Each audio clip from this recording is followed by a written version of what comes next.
విశ్వవ్యాప్త pyramid ధ్యాన కేంద్రాల వ్యవస్థాపక బ్రహ్మర్షి పితామహ పత్రిజీ దివ్య చైతన్యంతో మహాకరుణ యాగాన్ని ప్రారంభించారు. మహాకరుణ ధర్మ ప్రచార పరిషత్ చైర్మన్ దాట్లరాయ్ జగపతిరాజు. ఈ సందర్భంగా ఆయన మాట్లాడుతూ, ప్రతి వ్యక్తి ధ్యానం చేయాలి, రక్త మాంసాలు భుజించకుండా అహింస ధర్మాన్ని ఆచరించాలి. దాన సాధన వల్లనే సరి అయిన అవగాహన జ్ఞానం పొందుతాం. ఈ లక్ష్యంతో Brahmashri Patriji pyramid spiritual societies movement ను స్థాపించి మన దేశంలోనే కాకుండా ప్రపంచమంతటా ఉచిత ధ్యాన శిక్షణా కేంద్రాలను నెలకొల్పి అందరికీ ధ్యాన విద్యను అందిస్తూ ప్రతి వ్యక్తి శాకాహారి కావాలని, ఈ భూమి మీద ఏ జీవి ఏడవకూడదని ఒక మహా ఉద్యమాన్ని ప్రారంభించామని ఆయన అన్నారు.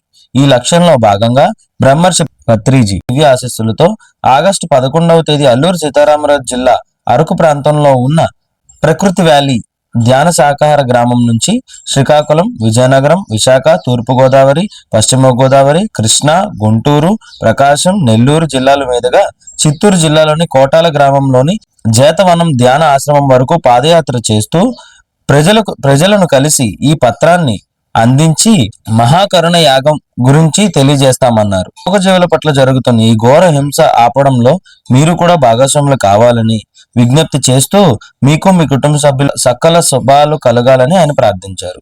ఇందుర్తి రిపోర్టర్ జై Shivasai, power of people news.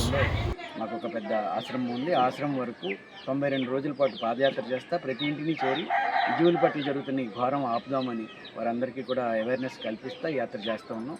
దీంట్లో భాగంగా ఈరోజు ఈ ఊరు రావడం జరిగింది. ఈ ఊరి పేరు రాంపురంలో చుట్టుపక్కల గ్రామాలు అంటే సార్, అయితే ఇప్పుడు 90 రోజులు అనుకున్నారు కదా, ఈ 90 రోజులను ఎందుకు అనుకున్నారు? అంటే ఏమైనా స్పెషల్ ఏముందా? జీవితం అంతా ఇదే పని చేయాలి, వాటికి నోరు లేదు, వాటి తరపున ఒక రిప్రజెంటేటివ్గా వాటి జరుగుతున్న ఘోరాన్ని తెలియచేయడం కోసం ఇదే పని చేయాలి. ప్రతిరోజు ఇదే పని చేసేంత సమయము, అంత వనరులు అవసరం, కష్టం. కాబట్టి కేవలం ఒక 3 నెలలు ఒక ట్రయల్గా నేను ఈ యాత్ర చేస్తూ ఉన్నాను. గతంలో ఒక 18 రోజులు తూర్పుగోదావరి జిల్లాలో కోనసీమ ప్రాంతంలో చేయడం జరిగింది. ఈ 90 రోజులు నవంబర్ 11వ తేదీ బ్రహ్మర్షి పత్రిజీ జన్మదినం. ఆ రోజు వరకు మరి గ్రామాలన్నీ కలుస్తా వెళ్ళాలని కొంతమంది మిత్రులతో కలిసి యాత్రను ప్రారంభించి వెళ్తా ఉన్నాం. సార్, అంటే ప్రజెంట్ ప్రస్తుతం తినలేని వాళ్ళు కూడా తింటున్నారు. ఇప్పుడు చికెన్ అనేది ఎక్కువగా మొప్పు చూపించింది. అయితే తినలేని, అంటే ఇంతకుముందు తినలేని వాళ్ళు కూడా ఇప్పుడు ప్రతి తింటున్నారు. సో దాంతోపాటు ఇప్పుడు KFC ఇవన్నీ కూడా బ్రాంచెస్ పెరుగుతున్నాయి, కానీ ఏ రోజు కూడా తగ్గట్లేదు. చికెన్ కూడా ఇప్పుడు ఎక్కువగా తినలేని వాళ్ళు కూడా ఇప్పుడు ఎక్కువగా దానికే ముప్పు చూపిస్తున్నారు తినాలని చెప్పి. ఎవరైతే శాకాహార కుటుంబాల్లో పుట్టారో వాళ్ళు కూడా మన ఈ దురాచారాన్ని అలవాటు చేసుకున్నారు. మనకు కూడా ఈ భారతదేశంలో 80% శాకాహారులు ఉండేవారు. ఇది అహింస దేశం. మన 800 సంవత్సరాలు ముస్లింలు, 200 సంవత్సరాలు బ్రిటిష్ వాళ్ళు 1000 ఏళ్ళు బానిసలుగా ఉండి వాళ్ళ అలవాట్లని ఆ ఎడారిలో ఏమీ దొరకదు. కాబట్టి వాళ్ళకి తినడానికి ఏమీ ఉండదు, ఏమీ పండదు. ఆ దేశాల్లో పంట కూడా ఉండదు.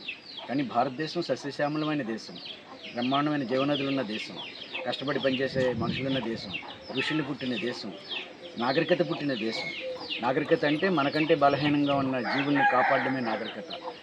బలవంతుడు బలహీనుడిని కాపాడడం నాగరికత. బలహీనుడి మీద దాడి చేయడం అనేది ఆటవిక ధర్మం. మైట్ ఈజ్ రైట్, బలవంతుడిదే రాజ్యం అనేది ఆటవిక ధర్మం.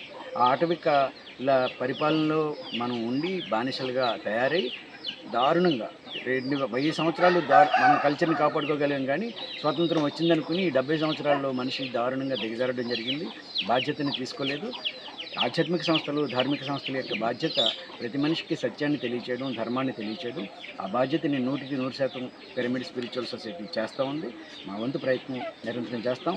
ఆఖరి జీవి ఈ భూమి నుంచి హాయిగా నిష్క్రమించే వరకు పిరమిడ్ స్పిరిచువల్ సొసైటీస్ మూవ్మెంట్ కొనసాగుతూ. జై పత్రిజీ, జై పత్రిజీ.